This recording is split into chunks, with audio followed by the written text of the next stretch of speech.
السلام عليكم ورحمة الله وبركاته. الحمد لله نحمده ونستعينه ونستغفره ونؤمن به ونتوكل عليه ونعوذ بالله من شرور أنفسنا ومن سيئات أعمالنا. من يهده الله فلا مضل له ومن يضلله فلا هادي له، ونشهد أن لا إله إلا الله وحده لا شريك له، ونشهد أن سيدنا ومولانا محمدا عبده ورسوله. أعوذ بالله من الشيطان الرجيم. بسم الله الرحمن الرحيم. يا أيها الذين آمنوا اتقوا الله حق تقاته ولا تموتن إلا وأنتم مسلمون. صدق الله مولانا العظيم وصدق رسوله النبی الکریم. برادران اسلام، دینی اور ایمانی بھائیوں، اللہ تبارک و تعالی نے اپنے اس پاکیزہ اور مقدس گھر میں ہمیں اور آپ کو ایک مبارک اور بابرکت رات میں جمع فرمایا ہے. یہ رات کتنی بابرکت ہے اور کتنی عظمت والی رات ہے. اسے ہم رسول اللہ کے کلام سے سمجھنے کی کوشش کریں گے. اور یہ رات کتنی بڑی مغفرت کی رات ہے، اسے بھی ہم رسول اللہ کے کلام کی روشنی میں سمجھنے کی کوشش کریں گے. شاعر کہتا ہے، گناہوں پہ ہوں شرمندہ الہی در گزر کر دے. گناہوں پہ ہوں شرمندہ الہی در گزر کر دے. بڑا مجرم ہوں میں تیرا الہی در گزر کر دے. تیرے دینے سے مولا تیرا تو کچھ نہ بگڑے گا. تیرے دینے سے مولا تیرا تو کچھ نہ بگڑے گا، مگر بن جائے گا میرا الہی مغفرت کر دے. مگر بن جائے گا میرا الہی مغفرت کر دے. اللہ تبارک و تعالی نے اس رات کو مغفرت کی رات بنایا. اللہ کے حبیب صلی اللہ علیہ وسلم یہ ارشاد فرماتے ہیں کہ حضرت علی رضی اللہ تعالی عنہ اس حدیث کے راوی ہیں. وہ فرماتے ہیں کہ اللہ کے رسول صلی اللہ علیہ وسلم نے ارشاد فرمایا کہ علی، جب 15ویں شعبان کی رات آ جائے تو اس رات تمہیں کیا کرنا ہے؟ اس رات کا کیا عمل ہے؟ اس رات کو تم کیسے گزارو گے؟ اس کا طریقہ یہ ہے کہ جب وہ رات آ جائے تو اس رات کو عبادت میں گزارنا اور اس کے اگلے دن کو روزہ رکھنا. یہ شعبان کا مہینہ ہے، اور شعبان کا مہینہ، اس مہینے کے بارے میں اللہ کے رسول صلی اللہ علیہ وسلم نے بہت پہلے سے دعائیں کی. کیا دعا کی؟ اللہم بارک لنا فی رجب و شعبان وبلغنا رمضان، کہ اے اللہ مجھے رجب اور شعبان بھی عطا فرما اور اس کے ساتھ ساتھ رمضان بھی مجھے عطا فرما. تو اس مہینے کی عظمت رسول اللہ کی دعا سے سمجھ میں آتی ہے کہ اتنا بڑا نبی، کائنات کا سب سے بڑا نبی، نبیوں میں سب سے بڑے نبی خاتم الانبیاء حضرت محمد مصطفیٰ صلی اللہ علیہ وسلم اس مہینے کے لیے اپنے لیے دعا فرما رہے ہیں۔ اس مہینے کی اہمیت ہے کہ اللہ ہمیں اس مہینے میں بھی عبادت اور ریاضت کے ساتھ اس مہینے کو گزارنے کی توفیق عطا فرما، اور اس کے صدقے میں رمضان بھی ہمیں عطا فرما۔ تو یہ شعبان کا مہینہ بڑا قیمتی مہینہ ہے، اسے ہم یوں لاوبالی میں اور بے پرواہی میں نہ گزاریں۔ کیوں؟ اس لیے کہ یہ جو ہماری زندگی چل رہی ہے، یہ زندگی ایک نہ ایک دن ختم ہونے والی ہے، اور ہمیں اس دنیا کو چھوڑ کر ہمیشہ والے گھر میں جانا ہے، جہاں ہمارے بہت سے اعزاء اور اقربا رشتہ دار، ہمارے والدین، دادا دادی اور نانا نانی اس دنیا سے رخصت ہو گئے۔ ان کا اصلی گھر، ان کا دائمی گھر وہی ہے جو اندھیری کوٹری ہے۔ اس اندھیری کوٹری کو ہمیں روشن کرنا ہے انشاءاللہ، اور جس کی وہ اندھیری کوٹری روشن ہو گئی وہی کامیاب ہے، اور جس نے اس گھر کو روشن نہیں کیا پھر وہاں کی ہائے افسوس سے کچھ نہیں حاصل ہونے والا، وہاں کفے افسوس ملنے سے کچھ نہیں ملنے والا۔ یہ دنیا ہے، یہاں اللہ نے ہمیں اور آپ کو اور ساری کائنات کے ایک ایک انسان کو اللہ نے آخرت کی تیاری کے لیے بھیجا، تو ہمیں یہاں رہ کر اپنی آخرت کو تیار کرنا ہے، آخرت کو روشن بنانا ہے۔ تو اللہ کے حبیب صلی اللہ علیہ وسلم اس مہینے کے لیے دعا کیا کرتے تھے۔ رجب اور شعبان اور رمضان، ان تینوں مہینوں کے لیے اللہ کے رسول دعا فرمایا کرتے تھے۔ اس سے اس مہینے کی اہمیت سمجھ میں آتی ہے کہ اس کا مقام اور مرتبہ کیا ہے،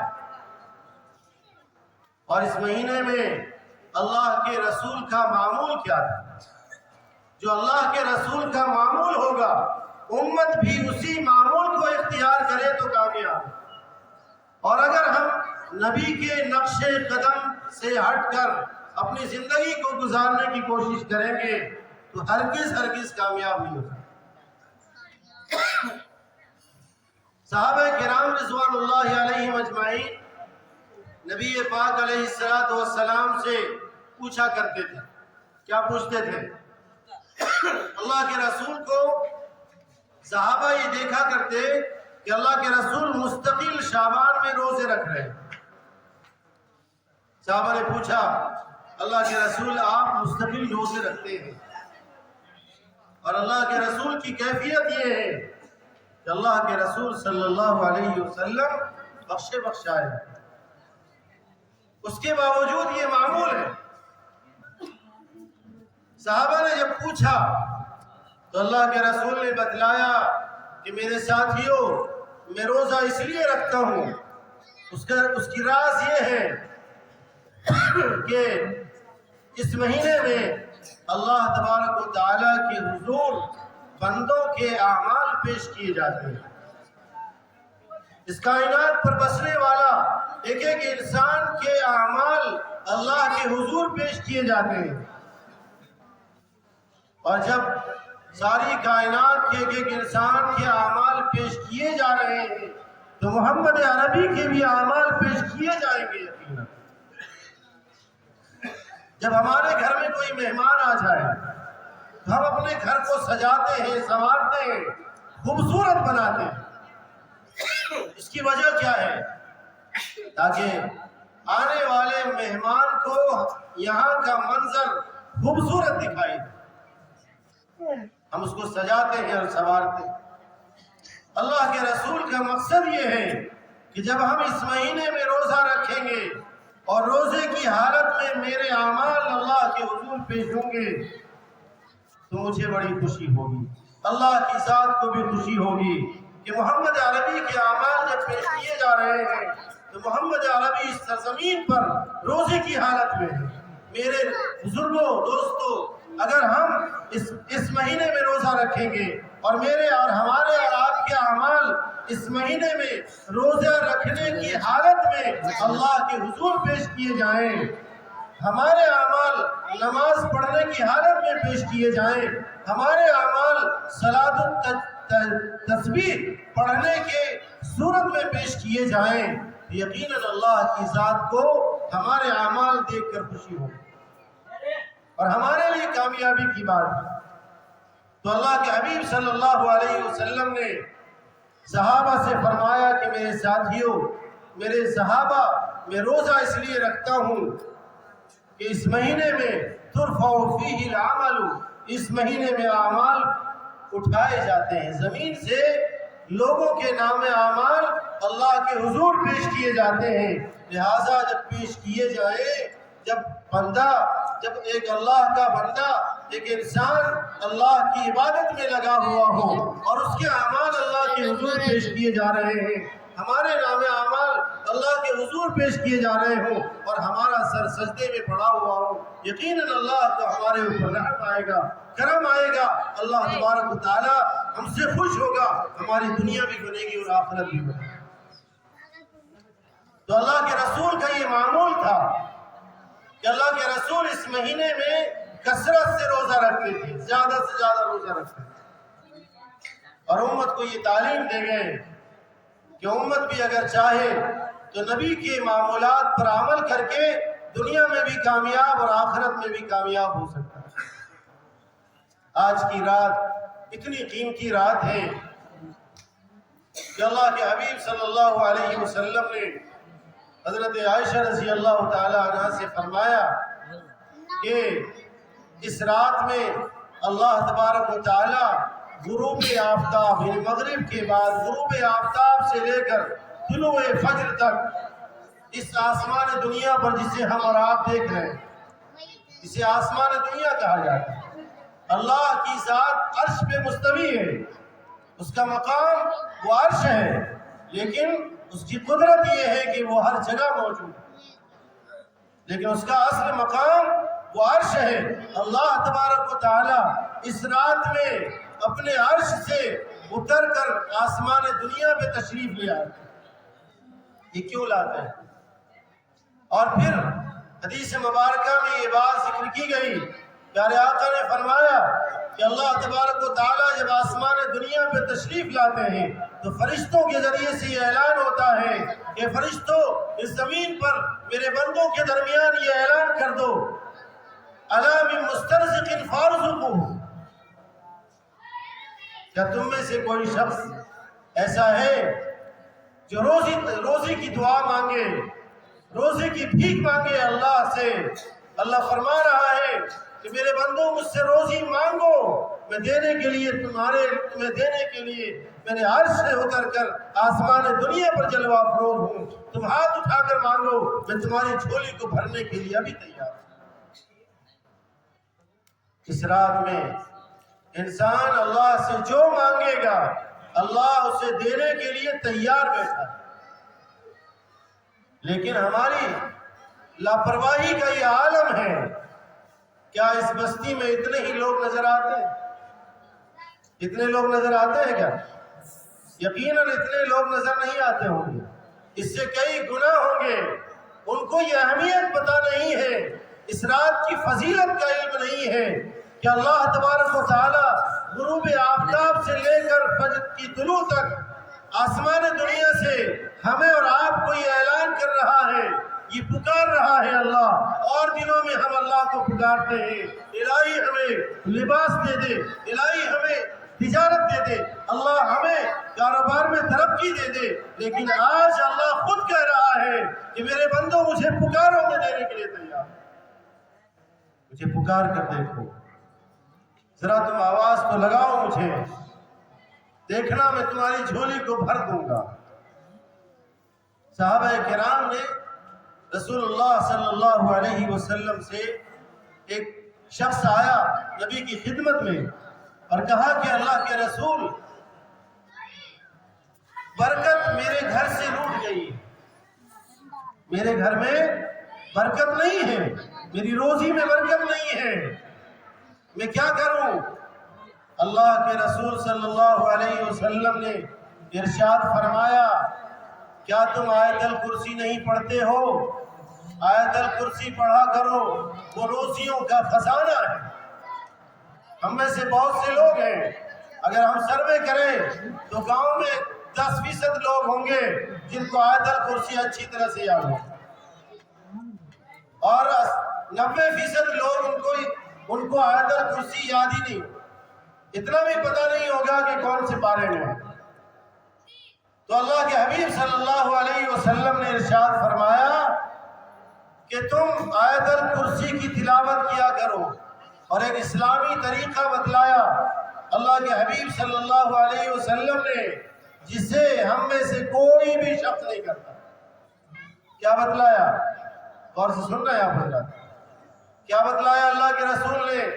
اللہ کے رسول صلی اللہ علیہ وسلم نے ارشاد فرمایا کہ اے اجنبی شخص، جب تم اپنے گھر میں داخل ہو، چاہے تم بازار سے آ رہے ہو، کھیت سے آ رہے ہو، دکان سے آ رہے ہو، گلی محلے میں گھوم کر آ رہے ہو، کہیں سے بھی آ رہے ہو، اگر تم اپنے گھر میں داخل ہو رہے ہو تو گھر میں داخل ہوتے ہی گھر میں چاہے تمہاری بیوی ہو، تمہارے بچے ہو، تمہارے والدین ہو، کوئی بھی شخص ہو، گھر میں داخل ہوتے ہی گھر کے دروازے میں جیسے ہی داخل ہو، زور سے کہو السلام علیکم ورحمۃ اللہ وبرکاتہ۔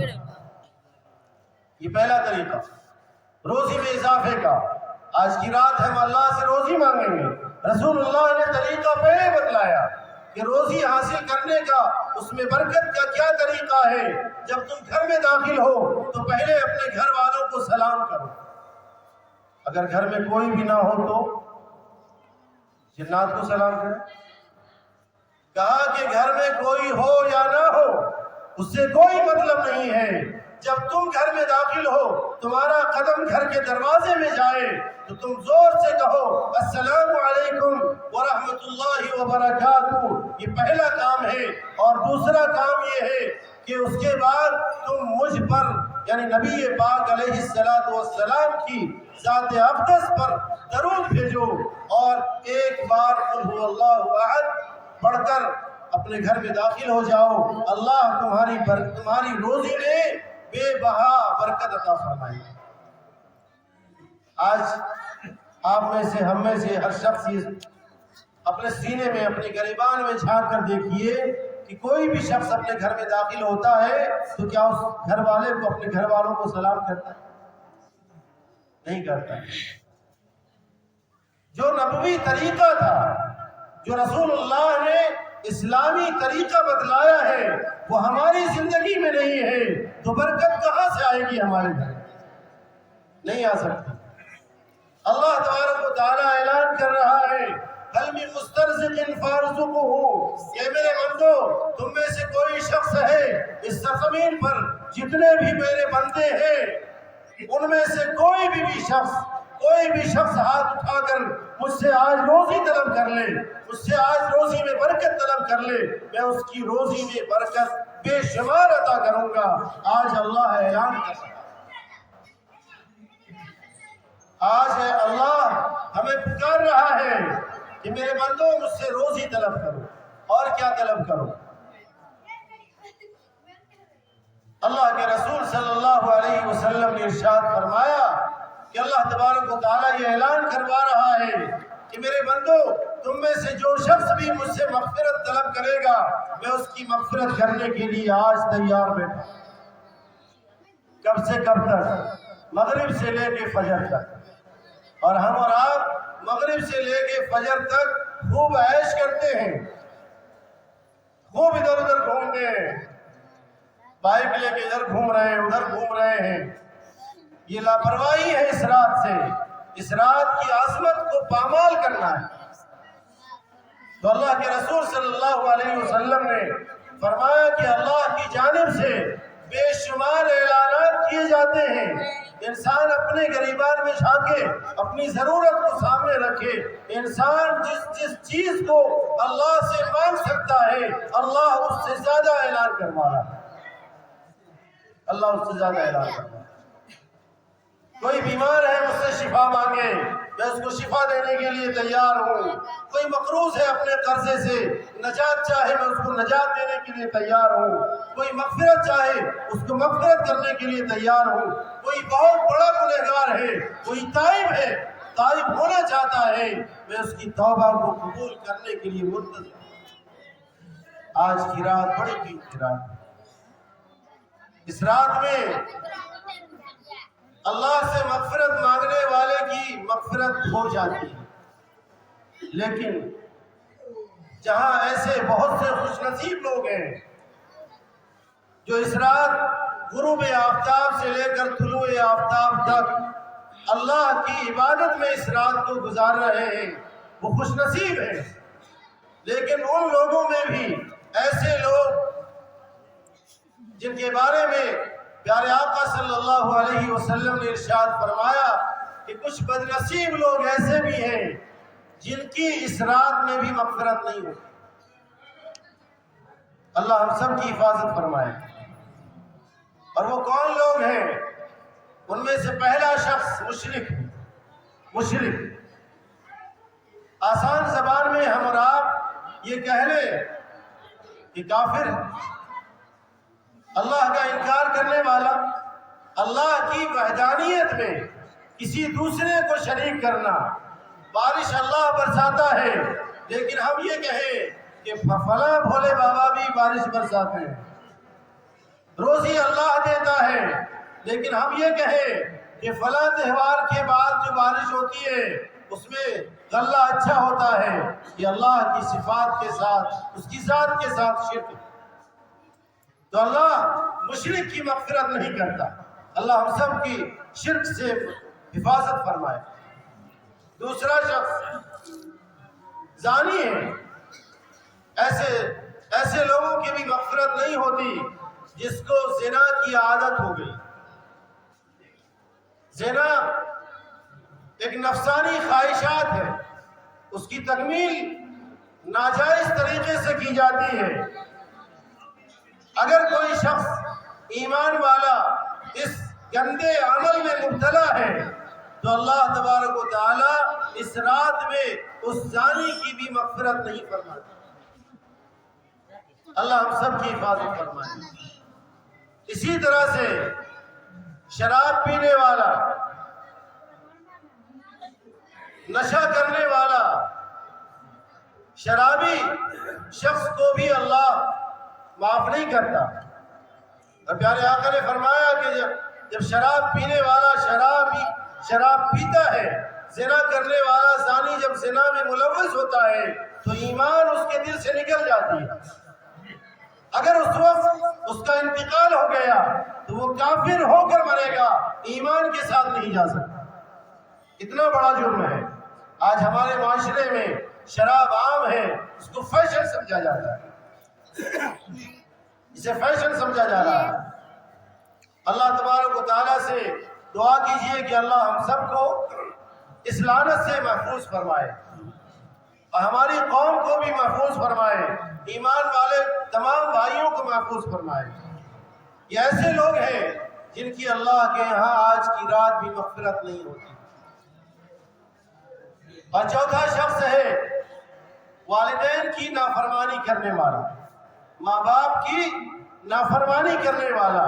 جہاں شریعت میں اللہ تبارک و تعالیٰ نے والدین کے ساتھ حسن سلوک کا معاملہ کرنے کی ہدایت دی ہے، جہاں والدین کے حقوق بچوں پر ہیں، بچوں کے بھی حقوق والدین پر ہیں۔ حضرت عمر رضی اللہ تعالی عنہ کے زمانے میں ایک شخص آیا، ایک باپ آیا اور حضرت عمر سے اپنے بیٹے کی شکایت کی کہ خلیفۃ المسلمین، میرا بیٹا میری نافرمانی کرتا ہے، میری بات نہیں مانتا۔ حضرت عمر رضی اللہ تعالی عنہ نے کہا کہ تیرا بیٹا کہاں ہے؟ کہا کہ وہ گھر ہے۔ اس کے بیٹے کو بلایا گیا اور بلانے کے بعد ایک طرف باپ بیٹھا امیر المومنین کی عدالت میں، ایک طرف باپ بیٹھا ہوا ہے، ایک طرف بیٹا بیٹھا ہوا۔ حضرت عمر نے فرمایا کہ اے شخص، تم اسے جانتے ہو اس بچے نے کہا، اس لڑکے نے کہا کہ ہاں یہ میرے والد ہیں۔ کہا کہ یہ تمہاری شکایت لے کر آئے۔ کہا کہ کیا شکایت ہے؟ کہا شکایت یہ ہے کہ تم اپنے والدین کی بات نہیں مانتے، ان کی خدمت نہیں کرتے۔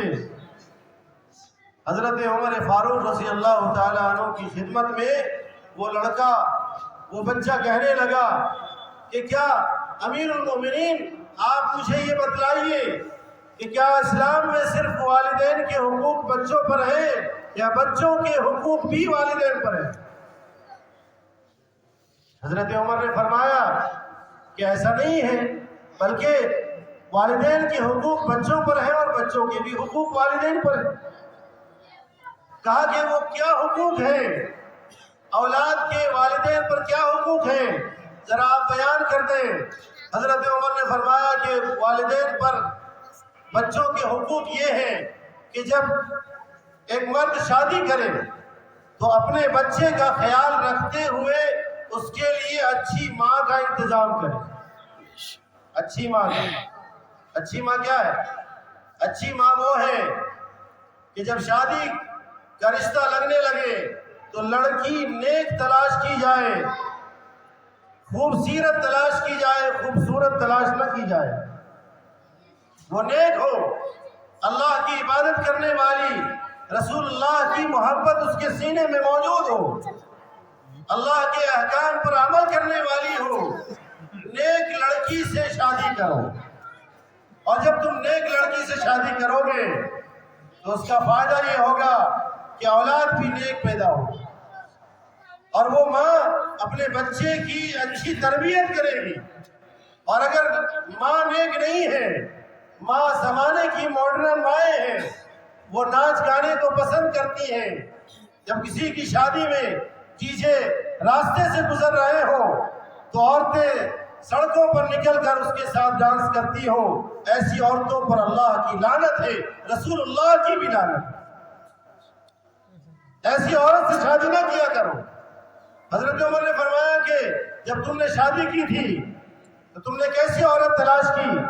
اس بچے نے کہا کہ امیر المومنین، جو میری ماں ہے، جس کو میرے والد نے اپنی بیوی بنایا ہے، وہ زمانے کی فاحشہ عورت تھی، اس سے میرے والد نے شادی کی ہے اور اس سے میں پیدا ہوا ہوں۔ اب آپ سمجھ سکتے ہیں کہ جب میری ماں فاحشہ ہے تو میرے اندر کیا صفات پیدا ہے۔ حضرت عمر فاروق نے فرمایا کہ اے باپ، یہ تیری غلطی ہے کہ تو نے اپنے بچے کے لیے اس کی ماں کا صحیح انتظام نہیں کیا۔ فرمایا کہ اور دوسرا حق کیا ہے؟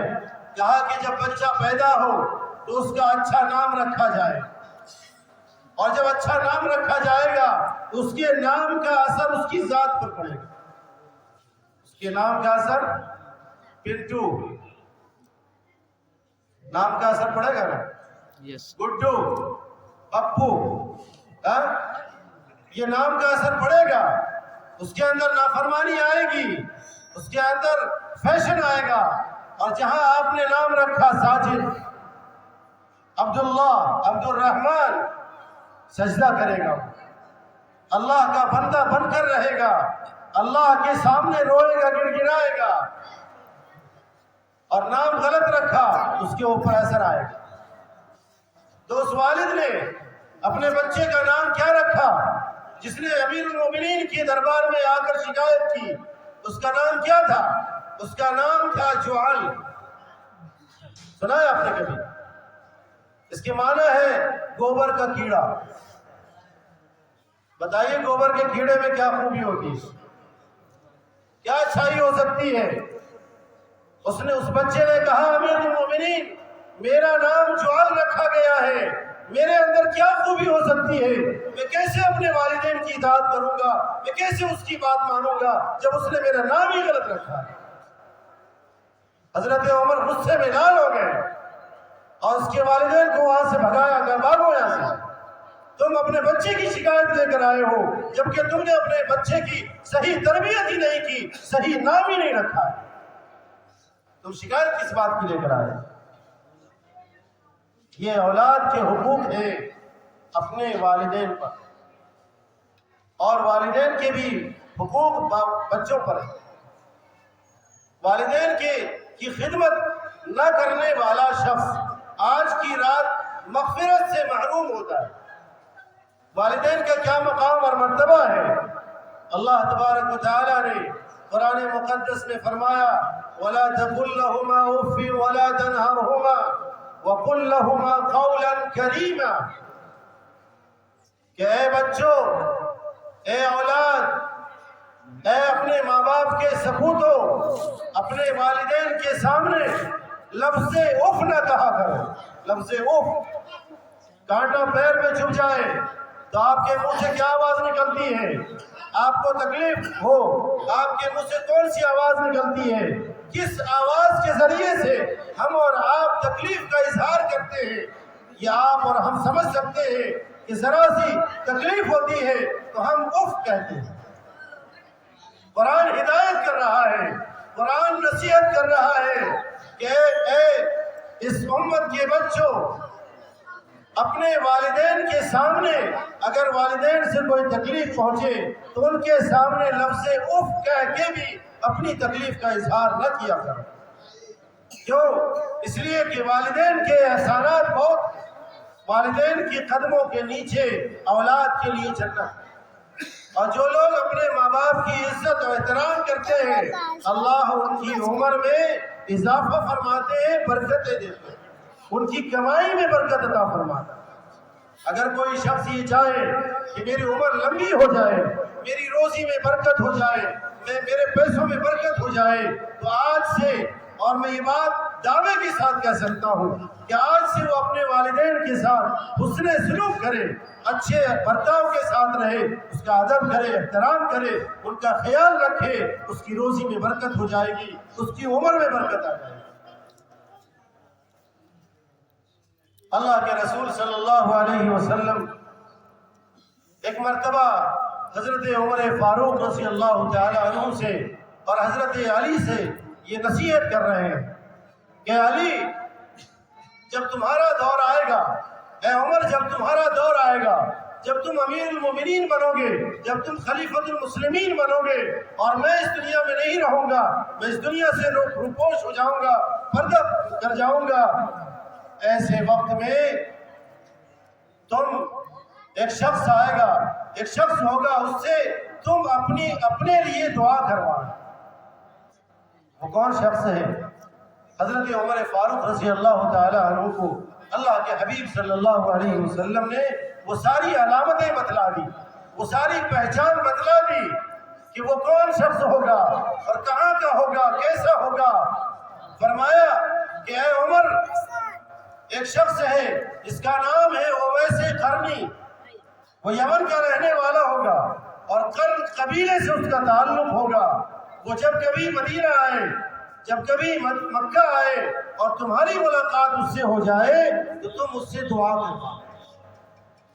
اب آپ یہ سمجھیں کہ حضرت اویس قرنی نے رسول اللہ کو نہیں دیکھا، اویس قرنی صحابی نہیں ہے، حضرت عمر فاروق صحابی ہے اور خلیفۃ المسلمین ہے، حضرت علی صحابی ہے اور خلیفۃ المسلمین ہے۔ اتنے بڑے شخص کو، اتنی اونچی ذات کو، اتنے اونچے مقام پر، اتنے اونچے عہدے پر بیٹھے ہوئے شخص کو اللہ کے حبیب صلی اللہ علیہ وسلم یہ نصیحت کر رہے ہیں کہ اے عمر، جب اویس قرنی سے تمہاری ملاقات ہو جائے تو تم اپنے لیے اس سے دعا کروانا۔ حضرت عمر نے فرمایا کہ اللہ کے رسول، آخر کیا بات ہے کہ میں ایک صحابی بھی، اور اس وقت جب آپ اس دنیا سے رخصت فرما جائیں گے تو میں امیر المومنین کی حیثیت سے ہوں گا، میں اس وقت اویس قرنی سے اپنے لیے دعا کراؤں، اپنی مغفرت کے لیے دعا کراؤں، آخر وجہ کیا ہے؟ کہا کہ اویس قرنی ہماری زندگی میں مجھے دیکھنے کے لیے، رسول اللہ کو دیکھنے کے لیے اپنے یمن سے یہاں آنا چاہ رہا تھا، لیکن اس کی والدہ بیمار تھی، اس کی والدہ کمزور تھی، اس کی والدہ کو، اس کی ماں کو اویس قرنی کی ضرورت ہے۔ اس کی ماں والدہ اس لائق تھی کہ اویس قرنی رسول اللہ کو دیکھنے کے لیے نہ آئے بلکہ اپنی والدہ کی خدمت کرے، اپنی ماں کی خدمت کرے، اور اپنے ماں کی خدمت کرنے کی وجہ سے وہ مجھے دیکھنے نہیں آ پایا، اس لیے وہ وہاں رہ گیا۔ جب وہ ان کی تم سے ملاقات ہو تو تم اس سے اپنے لیے دعا کرو۔ حضرت عمر فاروق کا دور آیا، خلیفۃ المسلمین بن گئے۔ حضرت عمر فاروق ہر سال حج پر آنے والے شخص سے پوچھا کرتے تھے کہ بتاؤ تم میں سے اس قافلے میں تم میں سے کوئی شخص یمن کا رہنے والا یہاں موجود ہے؟ ہر سال پوچھا کرتے تھے۔ کئی سالوں کے بعد حضرت عمر نے جب اعلان کیا کہ یمن کا قافلہ کہاں ہے، کہ یمن والے آ گئے، اور یمن والے آنے کے بعد ان سے کہا کہ تم میں سے کوئی قبیلہ قرن کا کوئی شخص ہے؟ کہا کہ ہاں ایک شخص ہے۔ حضرت عمر نے اس سے پوچھا کہ تمہارا کیا نام ہے؟ حضرت علی چلے ان سے ملنے کے لیے۔ چلتے چلتے ایک جنگل میں پہنچے، دیکھا کہ وہاں ایک اجنبی شخص ہے، وہ بیٹھا ہوا ہے اور اللہ کی یاد میں مگن ہے۔ وہ نہ ادھر دیکھ رہا ہے نہ ادھر دیکھ رہا ہے، آنے والے کی طرف اس کی کوئی توجہ نہیں ہے۔ جب یہ دونوں قریب ہوئے اور سلام کیا تو کہا کہ آپ کون ہیں؟ کہا کہ میں آپ سے ملنے کے لیے آیا۔ آپ کا نام کیا ہے؟ کہا کہ عبداللہ۔ حضرت اویس قرنی نے فرمایا کہ میرا نام عبداللہ ہے۔ حضرت علی نے فرمایا کہ عبداللہ تو اللہ کا بندہ، ساری دنیا کا ہر شخص عبداللہ ہی۔ تمہیں میرے پوچھنے کا مقصد یہ ہے کہ تمہاری والدہ نے اور تمہارے والد نے تمہاری پیدائش کے وقت میں جو نام رکھا ہے وہ نام کیا ہے؟ کہا کہ اویس۔ کہا کہ بس اللہ کے رسول صلی اللہ علیہ وسلم نے جس کی بشارت دی تھی وہ تم ہی ہو۔ کہا کہ اویس دعا کے لیے ہاتھ اٹھاؤ۔